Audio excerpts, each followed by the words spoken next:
भारत एक कृषि प्रधान देश है और इस कृषि प्रधान देश की शान है भारत के आधुनिक किसान। देश के कई हिस्सों में अब किसान आधुनिक रूप से फसल लेने लगे हैं और दुगना आर्थिक मुनाफा भी कमाने लगे हैं।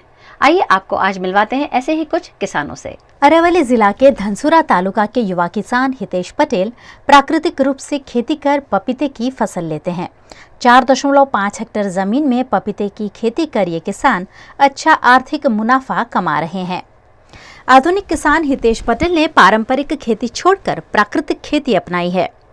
ताइवान क्वीन प्रकार के पपीते के पौधे उन्होंने अपनी जमीन में लगाए हैं और पिछले 2 साल से ये किसान पपीते की खेती कर रहे हैं।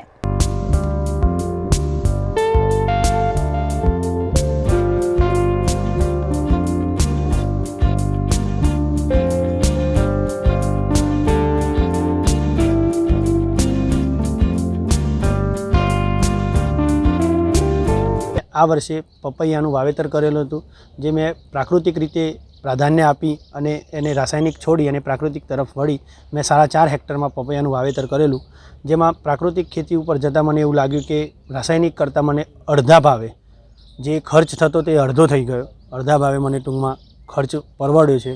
બીજા નંબરે પ્રાકૃતિક ખેતીથી મને સારો એવો ફાયદો થયો છે ઉત્પાદનની દ્રષ્ટિએ, અને આમ જોવા જઈએ તો પાકની દ્રષ્ટિએ પણ મને એવો સારો એવો ફાયદો થયો છે। બધા ખેડૂતોને મારી નમ્ર વિનંતી છે કે દરેક ખેડૂતો પોતે થોડું થોડું પ્રાકૃતિક કરી રાસાયણિક છોડી અને પ્રાકૃતિક तरफ जाए, એવી મારી દરેક ખેડૂતોને अपील છે। इस पर हितेश पटेल का कहना है कि पपीते का छोड़ जब बढ़ रहा होता है तो 15 दिनों में पानी देना होता है। जब पपीते आना शुरू हो जाते हैं तब पानी की जरूरत पड़ती है। शुरुआत में उन्होंने अलग अलग खाद देकर पपीते के इन पौधों को बड़ा किया है।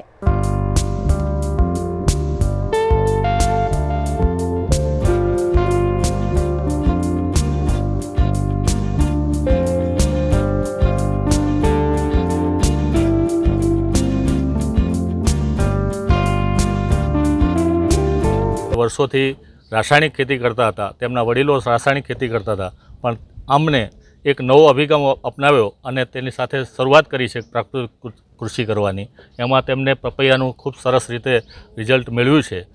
શરૂઆતમાં એમને એમ લાગતું હતું કે હું પ્રાકૃતિક ખેતી કરીશ તો મને આવક નહીં મળે, પણ તેમને આમાં સારામાં સારું આવક મળી છે અને એ પ્રેરણાદાયી છે।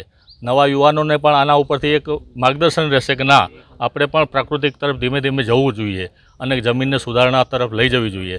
આવનારી પેઢીને આપણે કંઈક એવું આપીએ કે જેના દ્વારા તે પણ નવી પેઢીને એમ થાય કે નહીં, આપણી જમીન માતાને સચવાઈ રહેલી છે, ઝેર મુક્ત કરવી છે ધીમે ધીમે આપણે, અને તે તરફ એમને ખૂબ સારી શરૂઆત કરી અને સારી આવક મેળવી છે। તો દરેક યુવાનોને પણ આ એક પ્રેરણા મળી રહેશે આના ઉપરથી કે નહીં, પ્રાકૃતિકની અંદર આવક નથી તેવું નથી, आवक મળે છે, પણ તેના માટે થોડીક મહેનત કરવી પડશે અને તે કરી અમને બતાવ્યું છે હિતેશભાઈએ।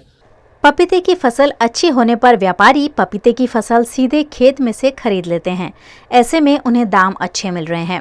हितेश पटेल और बिपिन पटेल जैसे जिले के आधुनिक किसान प्राकृतिक खेती और बागायत खेती की ओर आगे बढ़ रहे हैं और अन्य किसानों को भी ऐसी खेती की प्रेरणा दे रहे हैं।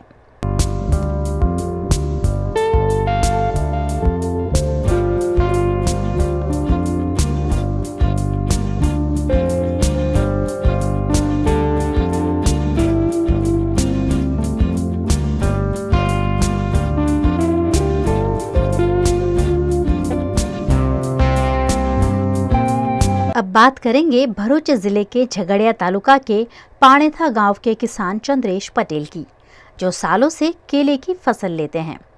आधुनिक खेती के जरिए अच्छा उत्पादन प्राप्त करते हैं। उनके केले खासकर अरब देशों में निर्यात होते हैं। उनकी केले की फसल ज्यादातर देश के बाहर एक्सपोर्ट होती है। હું વર્ષોથી કેળાનો ક્રોપ પકવું છું અને સારું ઉત્પાદન મેળવું છું અને મારા બધા કેળા એક્સપોર્ટ થાય છે છેલ્લા 3 વર્ષથી। તેમજ આ વર્ષે પણ મેં 16,000 પ્લાન્ટનું પ્લાન્ટેશન કર્યું છે। અત્યારે હાલમાં કટિંગ ચાલુ છે અને તે બી એક્સપોર્ટમાં જાય છે, ગલ્ફ કન્ટ્રીમાં જાય છે અને સારું એવો રેટ મળે છે મને। हाल ही में उनके खेत में तैयार हुए 1,40,000 जितने केले एक्सपोर्ट किए गए हैं। पाणेथा गांव के आधुनिक किसान चंद्रेश पटेल अन्य किसानों के लिए भी प्रेरणा रूप साबित हुए हैं। हर वर्षे मोटा भागनो केळा ए बहारना गल्फ कंट्रीनी अंदर एक्सपोर्ट थाय छे અને આજે પણ એમના 7000 મણ જેટલા કેળાનું પ્રોડક્શન જે ગલ્ફ કન્ટ્રીની અંદર રહેવા ફ્રેશ બનાના સપ્લાયર થરી દ્વારા એ એક્સપોર્ટ થઈ રહ્યા છે, જે જોવા માટે અનેક ખેડૂતો આવી અને તેમના ઉત્સાહમાં વધારો કરી રહ્યા છે।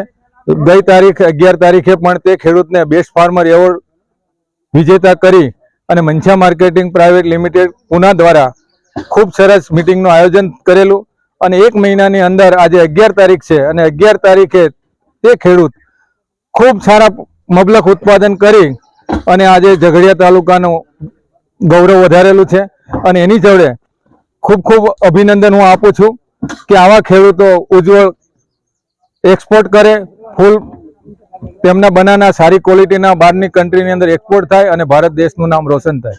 उनकी केले की उत्पादन क्षमता देखने के लिए अन्य किसान भी उनके खेत पहुंचते हैं और जानकारी लेते हैं। छोटे से गांव के इस किसान ने राष्ट्रीय अंतर्राष्ट्रीय स्तर पर गुजरात के भरूच जिले के झगड़िया तालुका का नाम रोशन किया है। अमरा त्या एक्सपोर्टनो मोटामां मोटा सारा प्रमाणमां केळानुं उत्पादन थाय छे। हवे एक्सपोर्ट वस्तु एवुं छे कोई जाणी नथी रह्युं ने अत्यारे चंद्रकांत गोरधनभाई पटेलना त्यां एक्सपोर्टना केळा खूब सारी रीतना मार्केटिंग मंशा तरफथी हसमुखभाई डाफड़ा तरफथी जे मार्गदर्शन आव्युं छे ए एक्सपोर्टना केळानुं उत्पादन बहु सारामां सारुं मळी रह्युं छे। ए केळा बधा ज खेडूत अभिगम अपनावे तो बहु सरस छे ने मार्केटमां एक्सपोर्ट थता केळा ओमन, दुबई, गल्फ कंट्रीमां एवा बधा घणा देशो छे ए एक्सपोर्टना वेपारी सारा सारा आवता होय। अमारुं पाणेथा मोटो बेल्ट छे केळा पकावવાનો, एमां जो एक्सपोर्टना व्यापारी आवता हो तो हमने बहुत सारामां सारो लाभ थाय एवो छे। गुजरात के किसान हरित क्रांति और श्वेत क्रांति के बाद अब स्वीट क्रांति की ओर आगे बढ़ रहे हैं। साबरकांठा के किसान अब सरसों के साथ साथ शहद की भी खेती करते हैं और कई सारे फायदे भी उठाते हैं। साबरकांठा के 150 से ज्यादा किसान इन दिनों शहद की खेती में जुटे हुए हैं। ये किसान मधुमक्खियों को पालते हैं और शहद बनाते हैं। साबरकांठा जिले के खेड़ब्रह्मा पोशी समेत के हिम्मतनगर तालुका में 3600 हेक्टेयर जमीन में सरसों की फसल ली गई है। सरसों में फिलहाल फ्लावरिंग का समय है, जो मधुमक्खियों के लिए भी काफी महत्वपूर्ण है। सरसों का उत्पादन बढ़ाने के साथ साथ आर्थिक रूप से मजबूत होने के लिए किसान मधुमक्खी का पालन भी कर रहे हैं।